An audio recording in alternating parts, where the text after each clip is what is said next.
In this week's episode of The Rehash, a convicted man goes crazy in jail but still manages to post a tweet.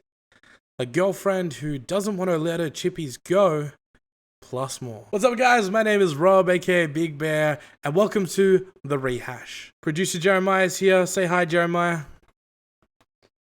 The Rehash is your new weekly source of bite-sized news from across the world, where its only agenda is being an excuse so I don't have to do exercise. First on the chopping block is old mate Tate. This was technically last week's news, but I'd already posted the video before I'd seen it, so hey, you get it this week. Andrew Tate has tweeted from his jail cell this remarkable piece of poetry. It seems like his walls are closing in and his screws are loosening even further. Kinda reminds me of that one scene from Scary Movie. Nasty. This next one's a bit salty. In local Australian news, a lady has been accused of trying to run over her boyfriend after he asked for one of her hot chips. For those of you who don't know what a hot chip is, it's a fry.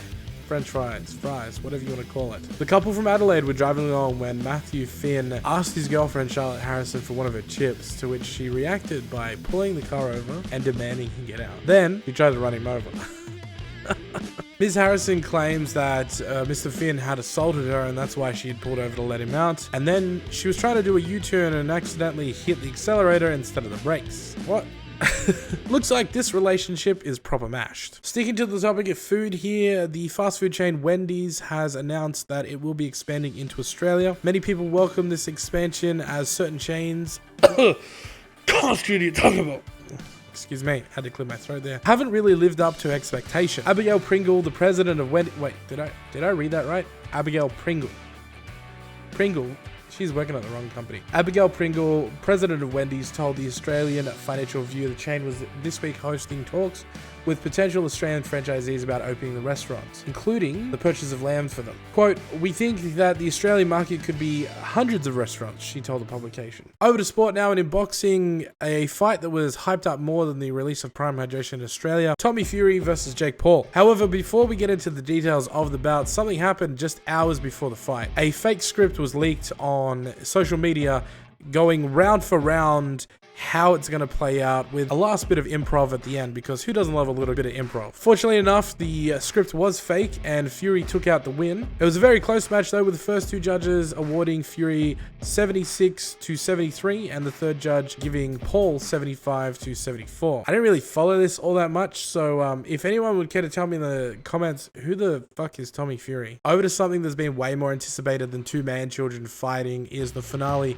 of Attack on Titan. The first part of season 4 part 3 was released as an hour special on March 4th via the NHK television network in Japan. Hajime Isayama promises this will actually be the finale of the series, unlike last year where he blueballed everyone. You can stream all of Attack on Titan on Crunchyroll right now. No, this is not a sponsor by Crunchyroll, but hey, Crunchyroll, I'm all for it. Code BEAR when? Moving on to what seems to be internet high school, Twitch is at it again.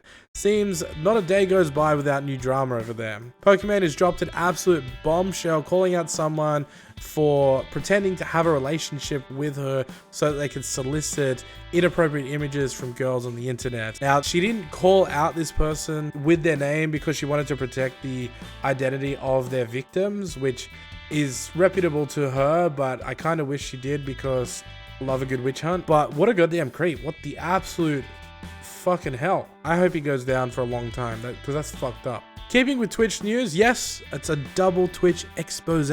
Ooh, jazz hands. Aiden Ross has been banned this week for no reason, or so he claims. The internet man has claimed that if he had blue hair and did his nails, he would not have been banned. This comes after he blatantly watched porn while streaming on his new platform, Kick. I feel like when you're that big of an icon, and I use that term loosely when it comes to him, regardless of how much money you make or what you do or whatnot, when you have such a big platform, you need to realize that part of your demographic is going to be underage, whether they fake their age to join up to a site or they just are generally underage. So you need to take a little bit of a step back in your mind, you know, shrink your ego down to the size of your penis and really understand you need to do better. It seems like Kick's founder has the perfect name for what the site is going to be: a train wreck. You guys like that one? I thought it was pretty witty. Over now to everyone's favorite collectible, Funko Pops. Funko said that they are going to be throwing away $30 to $36 million worth of stock as it's just sitting there in warehouses, and financially it would be cheaper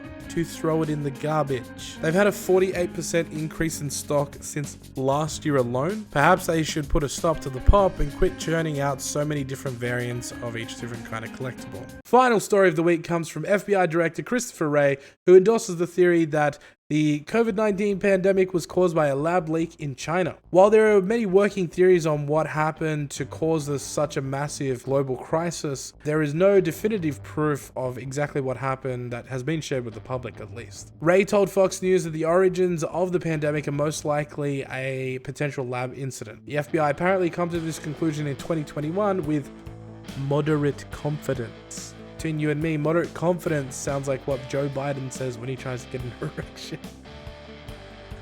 Fuck.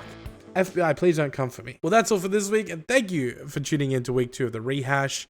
We appreciate all the love and support you gave us in week 1, so, well, go on. Do it again. Please. Appreciate it. By the way, check us out on our socials. I'm at BigBearRau on pretty much everything. And producer Jeremiah just started an Instagram, so go check him out at producer Jeremiah. Links in the description. Till next week. Peace.